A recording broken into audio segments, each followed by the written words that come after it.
in which Croc is a Gobbos no more. In one fantastic growth spurt, Croc grew as tall as 3 Gobbos stacked on top of each other. He started eating like crazy. For breakfast alone, he ate over 150 buckets of peas.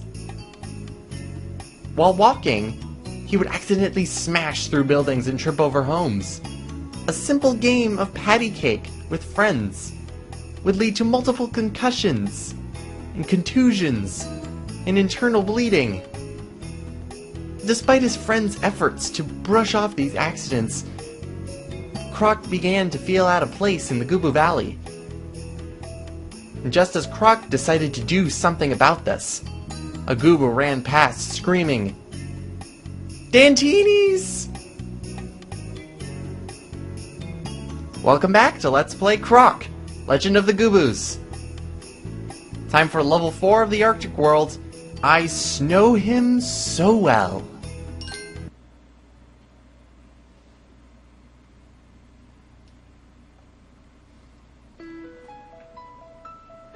Always look behind you when you kind of start this. It's become a habit. I don't like the habit. So, let's see here. We got a lot of stuff that we can't actually do anything about, so let's get out of here. I like skipping things. However, I'm going to skip this room because there is a nice little secret bonus area over here.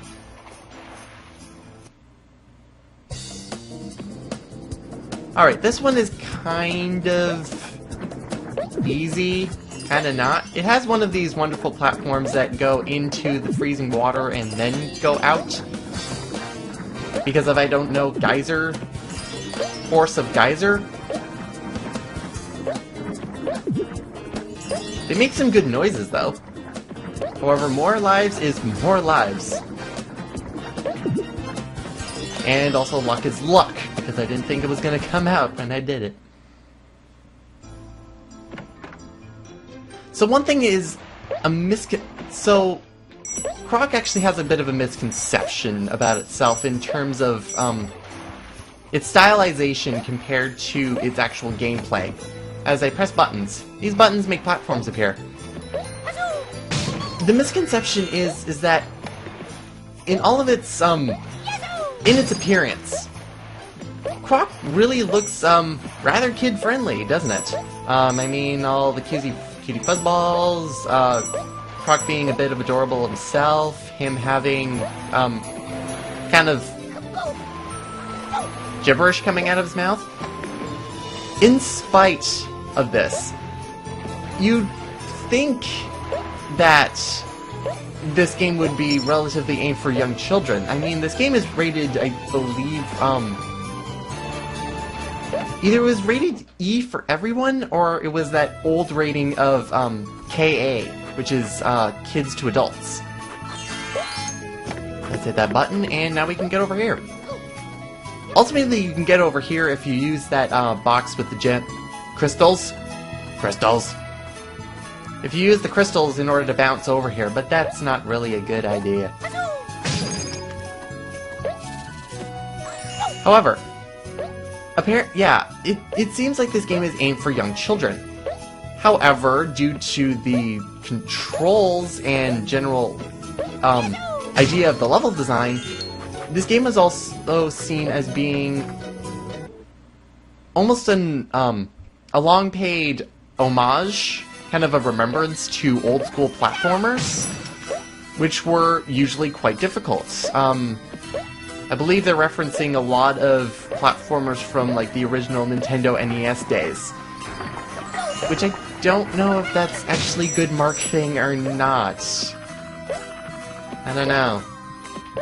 Kinda weird. Yeah, see? Tiny platforms. Maybe this is what they're talking about, old-school platforming. It's like just tiny platforms, the slightest mistake, and you fall off. Because those tiny platforms you can't even grab onto on the ledge, because there are no ledges. Yeah, this whole idea, the whole level design kind of shows the old-school difficulty of platformers back in the day. And pretty much that is. It may look cute, it may look adorable, which I love, but it kind of shows the lesson that things that look cute ultimately probably aren't for kids. Here's a button. And guess what? In order to get back to where that button was, we have to go back across these tiny platforms and kill a potato. I love the potatoes for some reason. They look good. They look delicious. 2 of the colored crystals because they had no other place to put them apparently. And the camera fights with you. And our 3rd trip across these things. Like, pretty much this is what they mean in a nutshell. This level is actually a good representation of hard platforming.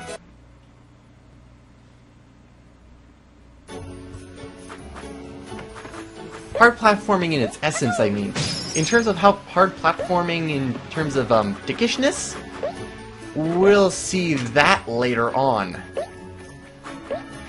Hitting that button makes that platform fall down here, and either we can go over there to the gong, which we never do, or we can go over here and kill a nice Gooboo and for Dantini and pick up a Gooboo. Bonus time, or special time.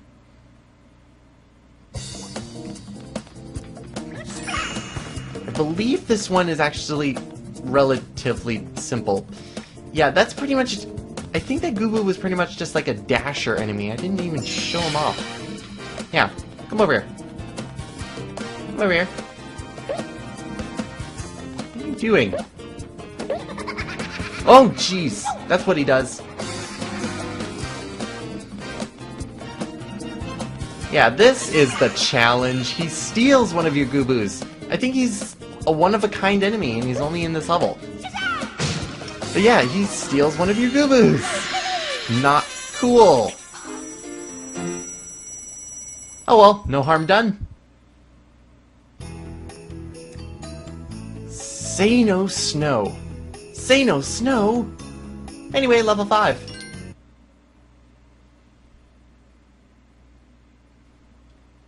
I think it would have been better if it was say it isn't snow. I think that makes more sense. Then again, it's a bad pun anyway. My memory is not good today because I don't remember. Oh, I remember this. Okay. And yeah, there we go. That's ultimately what I wanted to do, because either that or you're going to this lower platform and jumping on these 2. Not fun.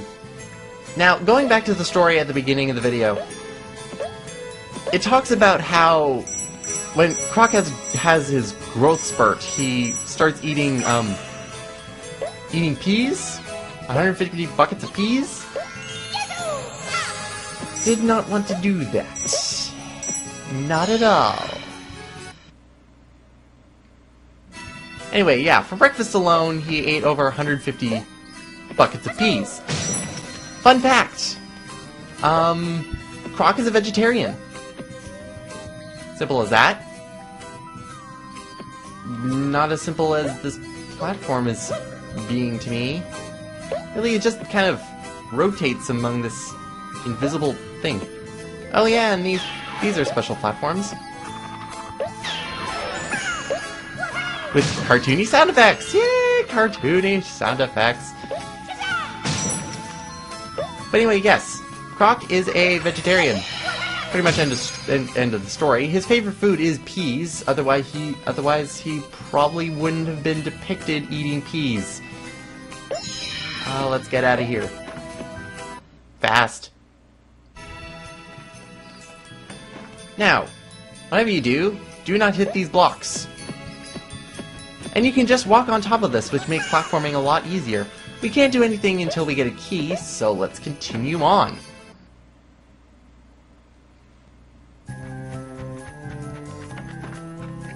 Here's now, you see ice and no ice. That's simply because of this blocky pusher thing.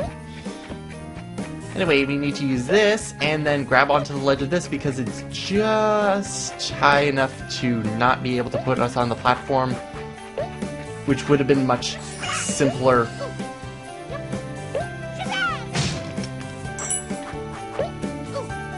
And I'm trying to remember what I'm doing. Lapse of judgment. Yeah, if I believe correctly, we actually don't get that key until... or maybe the key's up there, never mind. Inferences are not my strong suit. There we go. Now we can jump down here. I meant to do that! And open up the cage, and then go get these blocks. Most of them contain crystals. I was about to say gems. Ooh. But yes, Gobbos number 4 is under here. And again, because the platforms are close together, we are able to just walk across them. There is a gap, but it's kind of like, again, I can only kind of compare this to Mario, because Mario also did this. If you were running across and there was like those gaps, you can Mario was able to just run across it. Kind of the same thing in Croc.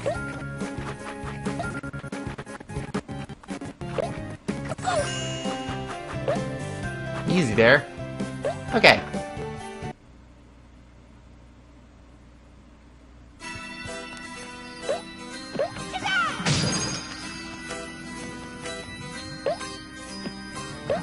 And now we get to do more jumping. Here we go. It's weird how at this point they kind of throw out all the stops, and I missed that. I want it. And now I'm screwed. At least I didn't show off what I wanted to show off. Cheap death. It's pretty much the main cheap death, which is you miss... Sometimes when you miss a jump like I just did back there, sometimes you get hooked underneath the platform and you'll just keep bouncing off of the bottom of the platform and into the pit, or in this case the ice water, and it just is a horrible thing to look at. Okay, I have everything. Let's go special time. So, yeah, these special rooms are kind of not that hard. Kind of like the last one wasn't really that hard. This one really isn't either. Really, you create your own difficulty by going after the crystals. Gems keep popping into my head. There's not even lives in these ones, I don't think. I only checked that one, but I'm not going back to check the others. Gobbos gotten. Let's get out of here.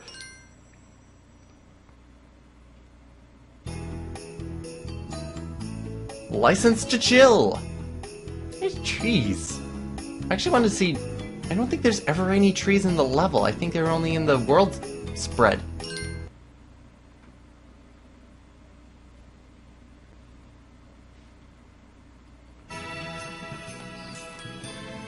Nothing behind me.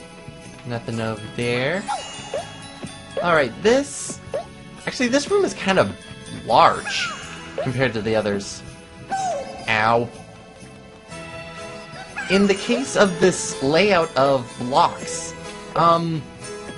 you might not think it, but you actually have to go to this one first, and then make your way backwards up the hill, and get up on the first one. And the reason for that is this is, I think, this one and the second one are the only ones you can actually get to from the ground. However, the end one is the only one you're actually worried about because it's the one that has the Gobbos in it. However, crystals... I think I called them gems again. That's gonna be my paranoia for this. Gems, crystals. There we go.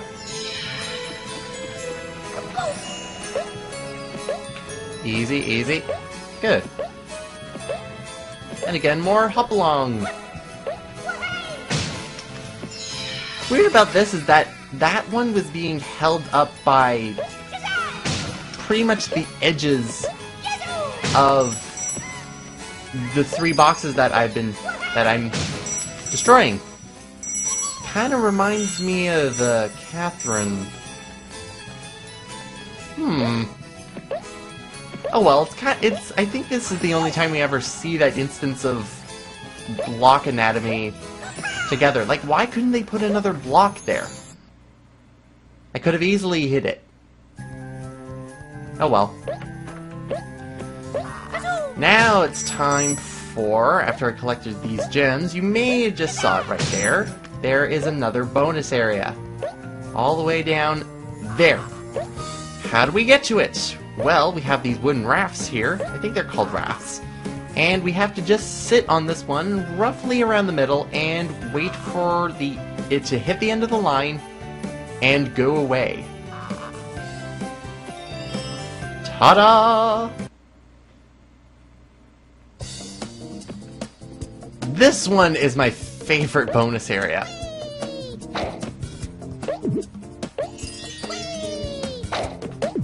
If you do it correctly, you can just, like, streamline the lives and get onto each of the balloons without any sort of interruption, but... oh god, it's just... sort of whimsy. It's a sort of whimsy about running across with balloons. It's happy! It's full of happy. Yeah, we have a gold key here.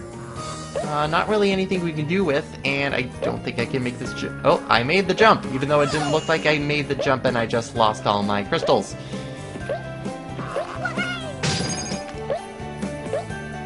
I think I can go this way. Even though I'm really certain I can't. Nope, back we go. Anyway, fun fact time, I guess, as we're heading our way back. Difference between the PlayStation and Sega Saturn versions. I'm being really risky. And this is the difference between the movement that you can do with Croc. Both games, both versions of the game have analog stick support. As in, you can control Croc not just with the D-pad, but with the analog stick. However, the support for the PlayStation and... uh-oh. I forgot this was here. Yeah, I definitely forgot this was here. It's the sheep game again, however with penguins.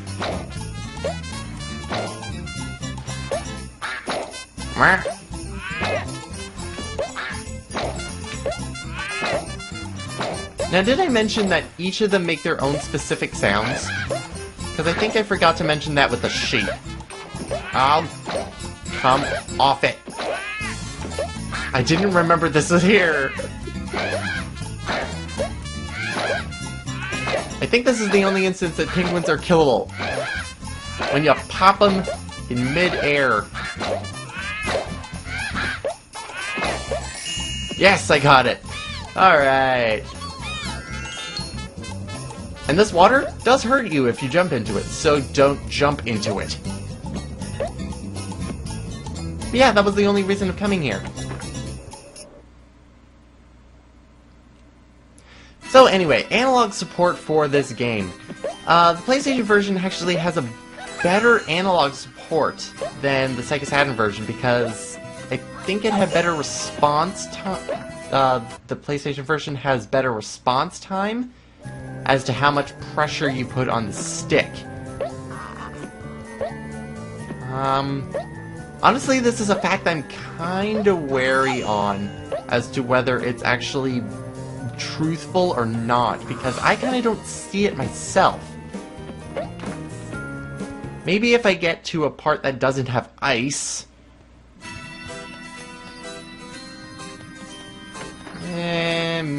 Kinda. Kinda. Maybe. I don't know. What am I doing here? Oh yeah, I'm waiting for that. Look, it's kinda like the platform in that secret area in World 1. Hey, it came back for us. It's horrible, but it came back for us. And now we can get over there. There we go. And hit this button. This button makes the platform come down. Even though we kinda didn't need it. Oh well, number 4, and I'm just missing one more. But apparently, according to my facts here, the Saturn versions was not as good as the PlayStation's version for the analog support. Because what the Saturn tried to do was make the analog pad mimic a digital one. I really don't know what I'm... This is really an area of expertise I'm not sure about, and the camera is not being friendly. Let's go straight ahead, like that. The end result was pretty much, it was made easier for the Saturn version to play in its digital mode, and I have to go back and do it again! Ooh! Because the analog controller pretty much made it impossible to do anything. I can kind of believe that in terms of some controlling issues that Croc can have in terms of... You all saw that. I just went right through that box. How? How should I know?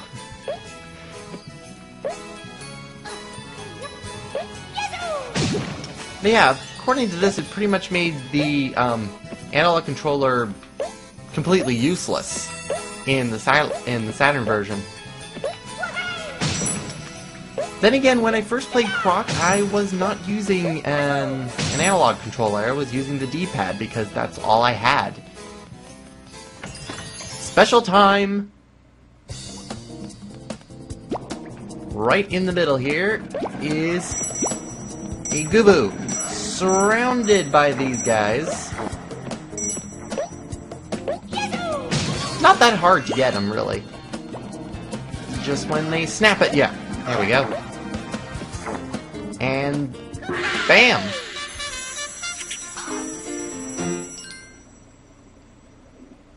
And that does it for the 3 levels. Next time we take on Demon Itzy in his ice palace. This is the second boss of the Arctic world. See you next time, everyone!